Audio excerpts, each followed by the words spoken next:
जलगांव से ताल्लुक रखने वाले सहाफी संदीप महाजन पर एमएलए किशोर पाटिल के हामियों की जानिब से किए गए बुज़दिलाना हमले की मजम्मत में आज नांदेड़ जिला कलेक्टर दफ्तर के सामने एहतजाजी मुजाहरा किया गया। मराठी पत्रकार परिषद और डिजिटल मीडिया परिषद की जानिब से मुनक़िद किए गए एहतजाजी मुजाहरे में मुख्तलिफ अखबारात और टीवी चैनलों के सहाफ़ियों ने कसीर तादाद में शिरकत की।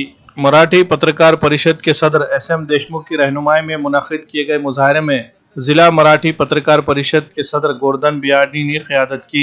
एमएलए किशोर पाटिल के हामियों ने सहाफ़ी संदीप पाटिल पर यह बुज़दिलाना हमला किया था। मुजाहिरीन ने हुकूमत से मुतालबा किया कि हमलावरों को फौरी गिरफ्तार किया जाए और उनके खिलाफ कड़ी से कड़ी कार्रवाई की जाए और आइंदा सहाफ़ियों पर इस तरह से बुज़दिलाना हमला न होने पाए, इस बात को यकीनी बनाने के लिए खुसूसी तवज्जो दी जाए। जिला कलेक्टर को एक मेमोरेंडम देकर अपने मुतालबात हुकूमत तक पहुँचाए गए। मुजाहरे में मराठी पत्रकार परिषद और डिजिटल मीडिया परिषद के सभी जिम्मेदारान और कारकुनान मौजूद थे।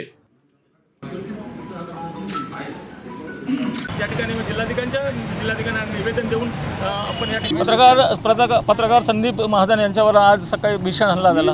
त्या हल्ल्याचा मी तीव्र शब्दात निषेध करतो। खऱ्या अर्थाने 4 दिवसापूर्वी पाचोऱ्याचे आमदार किशोर पाटिल यांनी अश्लील भाषेत संदीप महाजन यांना म्हणजे शिवीगाळ केली आणि त्यानंतर काही दिवसातच 3-4 दिवसातच त्यांच्यावर भ्याड हल्ला होतो। खऱ्या अर्थाने ही लोकशाहीला फार म्हणजे काळीमा फासणारी घटना आहे। खऱ्या अर्थाने मी तर म्हणतो की असे हल्ले होत राहावे मग त्यात आम्हाला बळ मिळेल, लिहिण्याचं बळ मिळेल। आम्ही त्या हल्ल्याचं प्रत्युत्तर आम्ही म्हणजे आमच्या लिखाणातून, आमचं लिखाण थांबणार नाही, कुठल्याही पद्धतीने आमचं लिखाण थांबणे। आणि अशा मुजोर जे मुजोर आमदार आहेत आणि त्यांचे हस्तकला आम्ही त्यांना धडा शिकवला शिवाय नाही। त्यांना आता असं मला असं वाटतं की ते आमदार असल्यामुळे आपल्या हस्तकांना वाचवण्याचा प्रयत्न करेन, पण आम्ही आमच्या लिखाणाच्या माध्यमातून बिलकुल म्हणजे आणि त्यांना प्रत्युत्तर देण्याचा प्रयत्न करू, तोड उत्तर देतो। आम्ही कुठल्याही पद्धतीने थांबणार नाही। आमचा हा लढा सुरू आहे आमदाराच्या विरोधात आणि त्यांच्या हस्तकाच्या विरोधात। कुठल्याही परिस्थितीत म्हणजे त्यांच्यावर कारवाई व्हायलाच पाहिजे।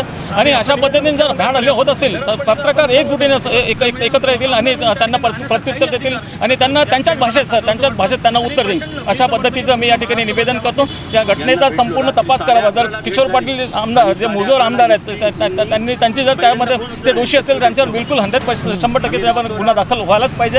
आणि अशा पद्धतीची मागणी आम्ही मुख्यमंत्री आणि उपमुख्यमंत्र्यांना यांच्याकडे करतो आणि तातडीने त्याचा तपास लावा। खऱ्या अर्थाने बऱ्याचदा असं होतं की म्हणजे त्यांच्यावर कारवाई होते पण त्या अटक होत नाही, पण तातडीने त्या म्हणजे गुंडांना हस्तकांना तातडीने म्हणजे त्यांना अटक करावी, आमदारांनी अटक करावी अशी आमची नांदेड जिल्हा मराठी पत्रकार संघाची मागणी आहे।